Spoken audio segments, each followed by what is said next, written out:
नमस्ते। नेपालका चाडपर्वहरू आफैमा कति अनौठा र अर्थपूर्ण छन् हैन?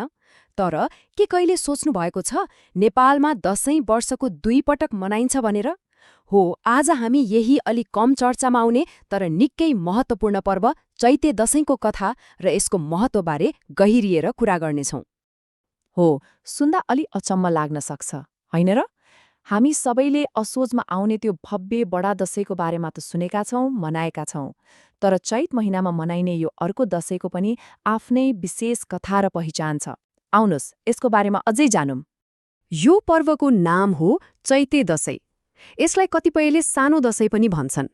यो हिन्दू पात्र अनुसार चैत महिनाको शुक्ल पक्षको अष्टमी र नवमी तिथिमा मनाइन्छ। अब यो बडा दशैं जस्तो लामो र तामझामपूर्ण त हुँदैन, तर धार्मिक हिसाबले हेर्ने हो भने यसको महत्त्व एकदमै गहिरो छ। अब हरेक चाडको पछाडि एउटा कथा हुन्छ हैन? चैते दशैंको कथा त झन्नै रोचक छ। यो कथा हो सत्य र असत्य बीचको, धर्म र अधर्म बीचको एउटा महासंग्रामको। एउटा यस्तो कथा जसले आज पनि हामीलाई प्रेरणा दिन्छ। कुरा धेरै पुरानो हो। हिन्दू पुराणहरूका अनुसार महिषासुर नाम गरेको एउटा एकदमै शक्तिशाली राक्षस थियो।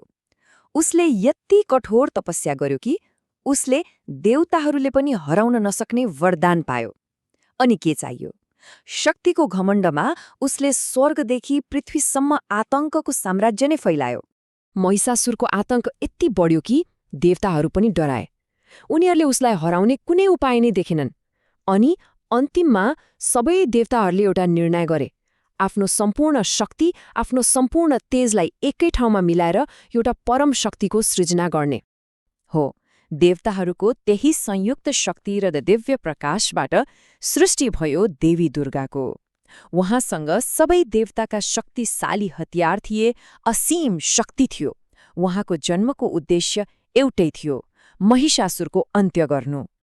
अनि त्यसपछि सुरु भयो इतिहासकै एक भयानक युद्ध। देवी दुर्गा र राक्षस महिषासुर बीचको त्यो लडाईँ सामान्य थिएन।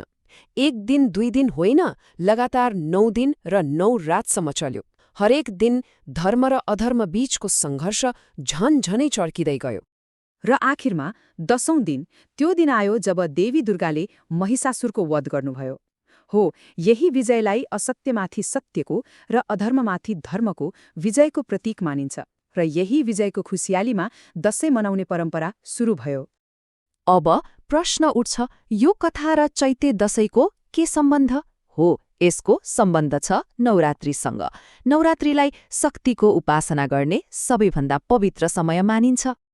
नवरात्रि नामले नै भन्छ 9 रात। यो देवी दुर्गाका 9वटा अलग अलग रूपको पूजा र आराधना गरिने पर्व हो।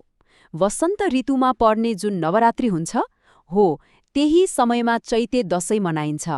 त्यसैले त यसलाई वसन्तकालीन दशैं पनि भनिन्छ। यो 9 दिनमा देवी दुर्गाका 9 स्वरूपको पूजा हुन्छ। शैलपुत्री, ब्रह्मचारिणी, चन्द्रघण्टा, कुष्माण्डा, स्कन्दमाता, कात्यायनी, कालरात्रि, महागौरी र सिद्धिदात्री। हरेक स्वरूपले देवीको फरक फरक शक्ति र गुणलाई दर्शाउँछ। र यो 9 दिनको उपासनाले भक्तहरूलाई शक्ति र साहस मिल्छ भन्ने विश्वास छ। अब नवरात्रिको 9 दिनमध्ये पनि अन्तिमका दिनहरू, खास गरी अष्टमी र नवमी, सबैभन्दा महत्त्वपूर्ण मानिन्छन्।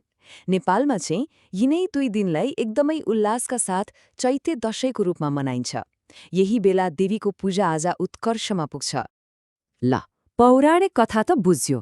अब कुरा गरौँ आजको समयमा यो पर्व कसरी मनाइन्छ र यसको असली अर्थ के हो। किनकि यो पर्वको धार्मिक महत्त्व मात्रै होइन, सांस्कृतिक र मौसमी अर्थ पनि छ। चैते दशैं मनाउनुका पछाडि खासमा 3वटा मुख्य कारण देखिन्छ। पहिलो त देवी दुर्गाको पूजा गरेर जीवनमा शक्ति, साहस र सफलता माग्नु।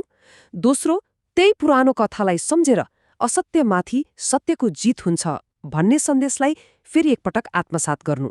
अनि तेस्रो, वसन्त ऋतुको आगमनसँगै प्रकृतिमा आउने त्यो नयाँ ऊर्जा र सकारात्मकतालाई स्वागत गर्नु। यस दिन भक्तजनहरूको दिनचर्या एकदमै सरल तर भक्तिले भरिएको हुन्छ। बिहान सबेरै उठ्ने, स्नान गर्ने अनि नजिकैको देवी मन्दिरमा जाने। त्यहाँ देवीलाई विभिन्न सामग्री चढाएर प्रार्थना गर्ने। देवीलाई के चढाइन्छ त? सामान्यतया फूल, फलफूल, धूप, दियो र प्रसाद नै हुन्। पहिले पहिले केही मन्दिरहरूमा पशु बलिको चलन पनि थियो, तर अहिले समय बदलिएको छ। धेरै मानिसहरूले त्यसको सट्टामा नरिवल जस्ता फलफूल चढाएर पूजा गर्ने चलन एकदमै बढेको छ। नेपालका विभिन्न शक्तिपीठहरूमा त चैते दशैंको दिन बेग्लै रौनक हुन्छ। काठमाडौँको दक्षिणकाली, गुह्येश्वरी, मैतीदेवी मन्दिर अनि बागलुङकालिका जस्ता ठाउँहरूमा त हजारौंको भिड लाग्छ। पुरै वातावरण नै भक्तिमय र पवित्र बनेको हुन्छ। ल अब सुरुमा उठाएको त्यही प्रश्नमा फर्कौं। आखिर चैते दशैं र बडा दशैंमा खास के फरक छ त? आउनुहोस् यसलाई अझै स्पष्टसँग बुझौं। यहाँ हेर्नुहोस् त, मुख्य फरकहरू एकदमै स्पष्ट छन्। पहिलो त समय।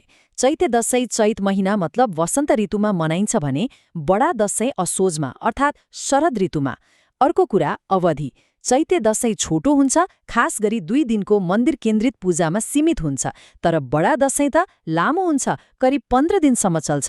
अनि सबैभन्दा ठूलो फरक चाहिँ यसको केन्द्रबिन्दु हो। चैते दशैं मन्दिरमा गएर गरिने पूजामा केन्द्रित छ भने बडा दशैं चाहिँ पारिवारिक भेटघाट, टीका, जमरा र रमाइलोमा बढी केन्द्रित हुन्छ। त्यसैले अन्त्यमा भन्नुपर्दा चैते दशैं एउटा पर्व मात्रै होइन, यो शक्ति, आस्था र विजयको प्रतीक हो। यसले हामीलाई एउटा गहिरो सन्देश दिन्छ। जीवनमा जतिसुकै ठूला चुनौतीहरू किन नआउन्, यदि सत्य र धर्मको बाटोमा हिँडियो भने अन्ततः जित निश्चित छ।